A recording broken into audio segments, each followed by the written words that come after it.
Now, I don't want you to think that this is about partisan politics, because this is about an issue. This is about our personal freedoms. And I want you also to know that Republicans, Independents, and Democrats were invited here to speak today and attend today. And our next speaker is not about partisan politics. She holds no punches for whatever party. She is true to the cause. She is a no-nonsense journalist who calls them like she sees them.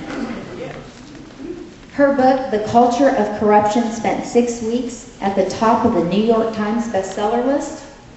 And she's here to give us some perspective about the shenanigans and corruption surrounding the healthcare debate. Let's give a warm Arkansas welcome to Michelle Malkin.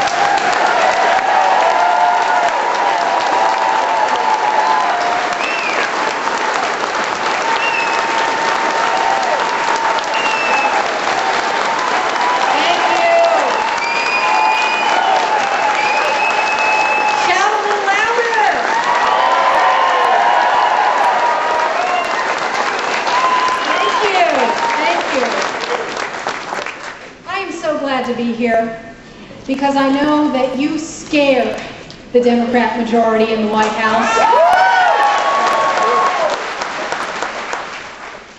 And you know they're scared when they sling mud, when they engage in the depths of demagoguery, and when they hurl every name of the book at you.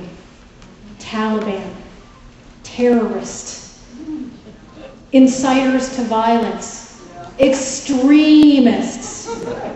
And over the last year, I have never been prouder in my adult lifetime to be associated with you extremists.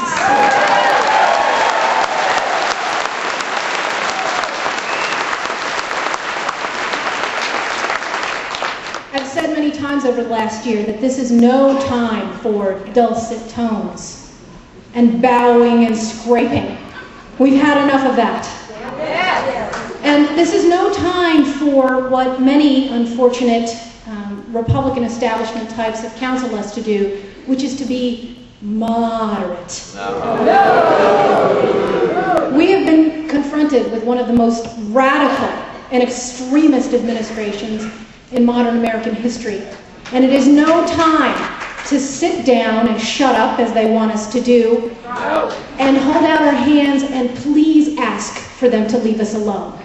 We cannot say please to this people. We have to do what they have done for so many years, which is to stand up and get in their faces.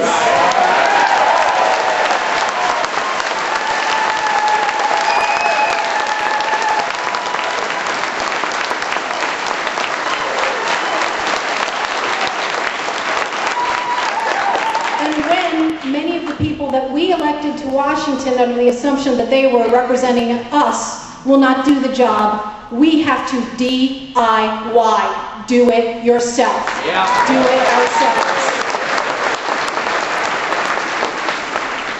I've been following the Tea Party movement since it was called something other than the Tea Party movement. And back in early February, it was around the time, it was a couple of days before the Porculus Generational Theft Act was signed into law by President Obama.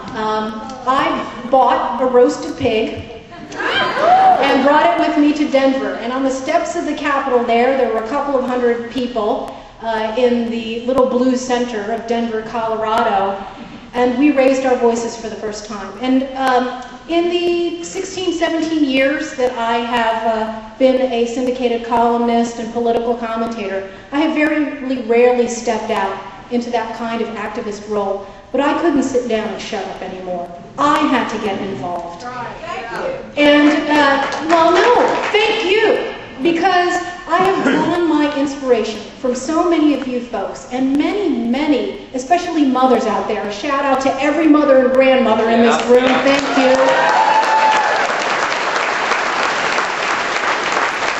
Many of you who have gotten involved in the political process for the first time in your lives. And that is what is so unprecedented, to borrow an overused word by this White House.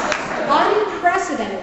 the amount of activism that we are seeing and grassroots energy. I've never seen anything like it in my life before, and it's about darn time.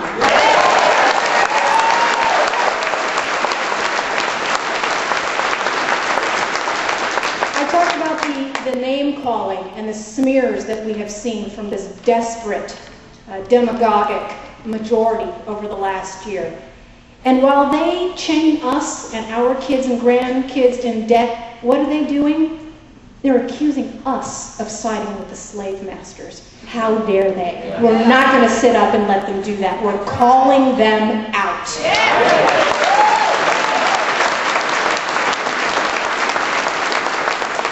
While they accuse us of inciting violence, what are they doing? Sending out their purple-shirted SEIU thugs to beat up on innocent people who believe in freedom. What are they doing? They're putting bounties on the heads of business leaders who have spoken out against cap and trade and the Obamacare debacle and all of these massive intrusions. They're the ones who are the inciters of violence. And while they accuse us of fear-mongering, what are they doing? Disseminating bogus health care scare stories out of the mouths of President Obama, who has lied about health care stories, and to the likes of New York Times columnist Nicholas Kristof, who I've been on over the last couple of weeks, accusing Congress of letting people die, when in fact, the facts of the cases they disseminate show that people are already taken care of under the current safety net that we are paying for with our